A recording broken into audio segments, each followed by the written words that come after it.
Good morning, this is Keller on the go with all you need to know in news and weather as you start your day. Just days after admitting to inappropriately touching children in his care, a former child care worker has now pleaded guilty to 1 count of felony child abuse.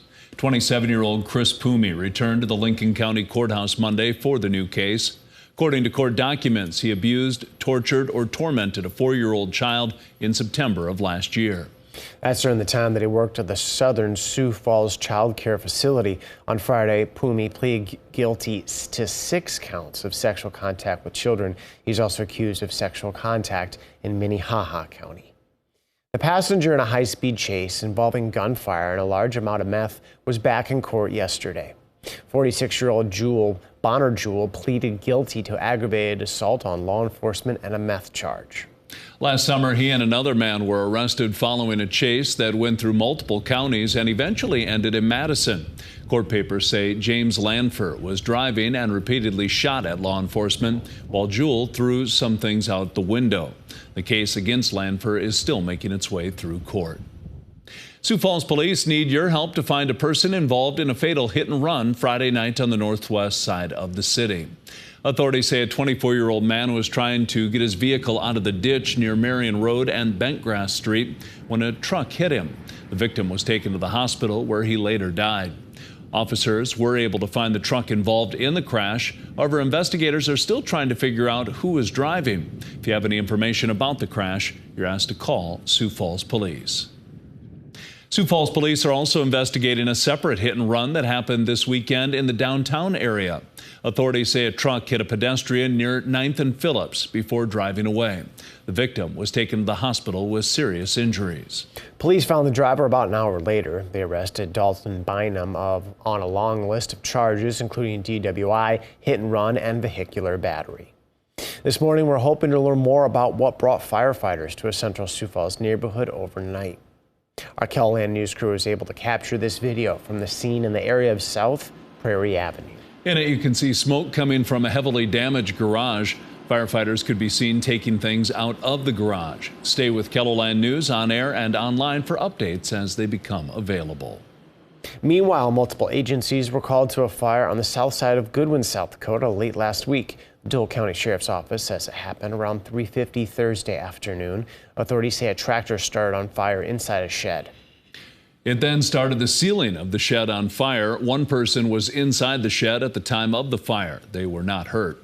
Goodwin Fire Department, Clear Lake Fire Department, and Dual County Ambulance also responded to the blaze.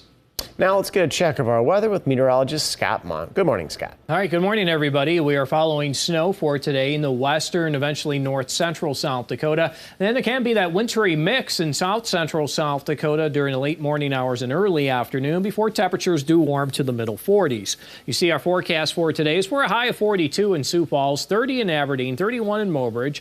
Watch for afternoon snow north central and northeastern KELOLAND. May have periods of heavy snow, and we'll have snow this morning across western South Dakota. Then Rapid City will eventually warm to a high of 42. More details on the KELOLAND Live Doppler forecast coming up. Thank you, Scott. A local trooper's story is a good reminder to be careful on the roads as winter weather sticks around. South Dakota Highway Patrol Sergeant Chris Linder was on the shoulder of I-90 helping with a crash when a loaded semi slammed into the back of his car. A fellow trooper pulled him out of the vehicle. Linder says God protected him that day. I've looked over the photos over and over. Nothing can describe or explain what held that semi up right above me. An ambulance took Linder to the hospital where he found out he wasn't seriously hurt. We have an update on a story we told you about earlier this month. The 2 snowmobilers who were rescued after they went missing in the Black Hills are still recovering.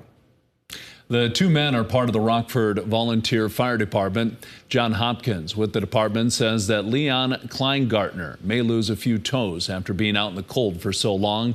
As for Jeff Willett, who had more severe frostbite, he's being treated in Colorado. The initial concern was that he would lose both feet. Current status is we know he's losing all his toes, and they're hoping to save his feet. Digital reporter Jasmine Jackson talks with Hopkins on how an upcoming fundraiser hopes to help with medical expenses for both men. You can read more with this KELOLAND.com original online now. This week marks the end of a record-breaking season at Great Bear Ski Valley in Sioux Falls. Great Bear has surpassed 65,000 visits this winter, nearly 16,000 more than the previous record. The winter sports destination will host a festival known as Snert Fest on Sunday, with skiers and snowboarders making one last run down the hill into a pond of water. We'll see how conditions go after that. Maybe we can get open for April Fool's Day. That'd be a lot of fun. We'll just see how things go. Snert Fest is this Sunday from 9 a.m. to 5 p.m. We provide a link with a schedule of events under this story right here on KELOLAND.com.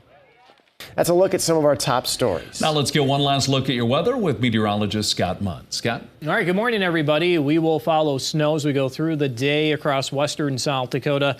A lot of this will fall during the morning hours, and as we get into the afternoon and evening, notice how things do move in the north central and northeastern KELOLAND. Periods of heavy snow cannot be ruled out. This is at 3 o'clock this afternoon. It also extends in the south central South Dakota with a wintry mix, and then as we go through this evening and tonight, a lot of this moves to the east and to the northeast. Snowfall forecast of 1 to 3 in Mobridge, 2 to 4 in Aberdeen. The heaviest will be found in northeastern South Dakota. Sisseton around 3 to 6, and I also put in areas of blowing snow in northeastern South Dakota as we'll get some of these wind gusts over 30 miles per hour. That is starting to set up from Watertown to the north and northwest. Not only during the day today, but even tonight, as winds do change direction to the northwest, we could still see some of those wind gusts over 30 miles per hour. High pressure will try to move in from the northwest. As we do go through the day tomorrow, that may keep our chances of seeing more precipitation to our south Wednesday night and Thursday. Thursday itself is looking dry, and that should continue into Friday. But temperatures will remain below average. Highs today will reach the 30s and 40s. Tonight will eventually fall to the teens and 20s. And that forecast tomorrow showing highs only in the 20s and 30s. And you can always check the details of the 7-day forecast while you're here online. Have a great day.